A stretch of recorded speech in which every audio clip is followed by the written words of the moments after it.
Welcome back to West Texas View. We're glad to have you rejoin us. We'll be back at the end of this program and talk a little bit more about how you can contact these people.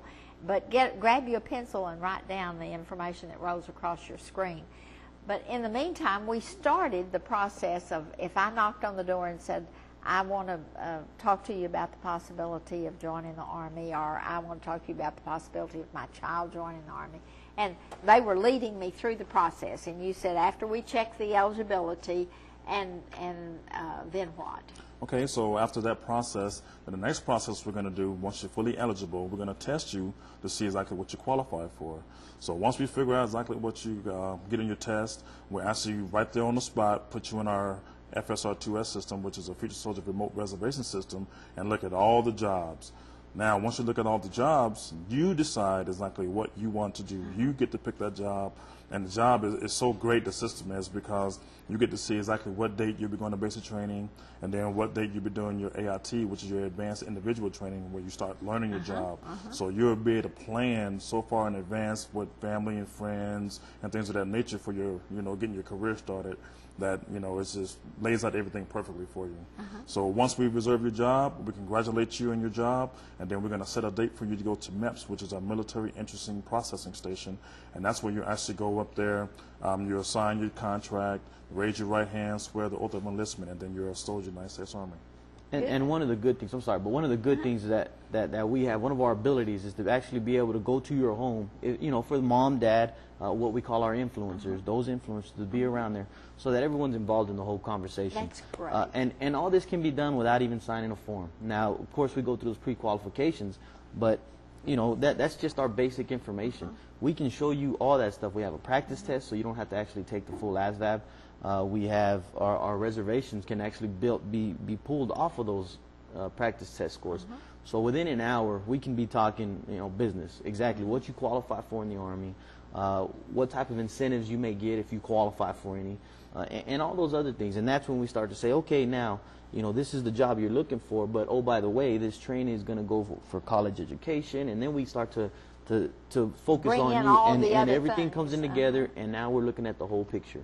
Instead of going in and saying, hey, I'm thinking about joining the Army, now you're able to make that decision. I'm thinking of joining the Army to be a computer networker for 4 years with this incentives, and it's so specific now that now you're seeing your future in the Army, whether it's for 3 years, 4, or your career. So you're really not saying, I want to join the Army, you're saying, I want to build a career. Exactly. Right. And that's a huge difference. Exactly. And the interesting thing is you're building a two-tier career. You're building it in the active military and then as a retiree after you get out. Yeah, we definitely want to make sure that we set you up for success.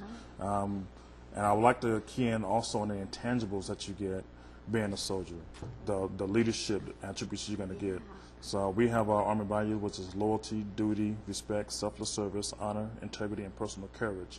Those will make you well-rounded, so when it's time to go and you're looking for civilian employment, they're going to know that you already served in the United States Army and that you're a soldier and that you're going to do what you're supposed to do and be on time. So that's what we want to key in on also, because we want to develop you as a leader, and then we want you to be able to develop leaders under you. And that's one of the reasons why a retired Army or military person is in such demand. Yes, ma'am. Is because they've got such high character and they've got such strong training and education. So that's amazing.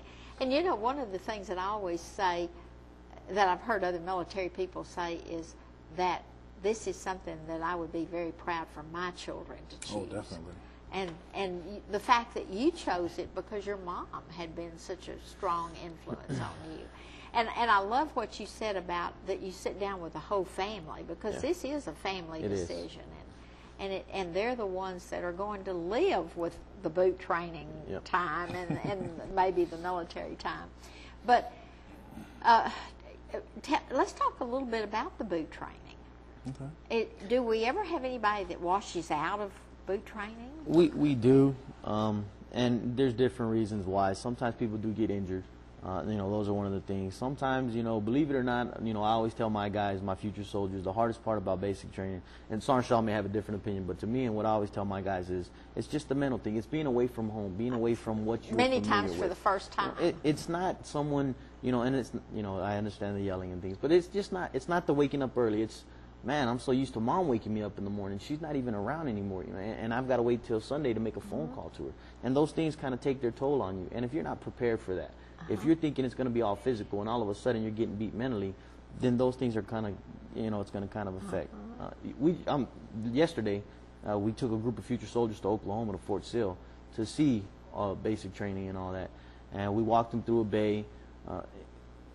Your living room, I guess, is going to be like an open room, and there's plenty of beds together. You kind of room in a bay.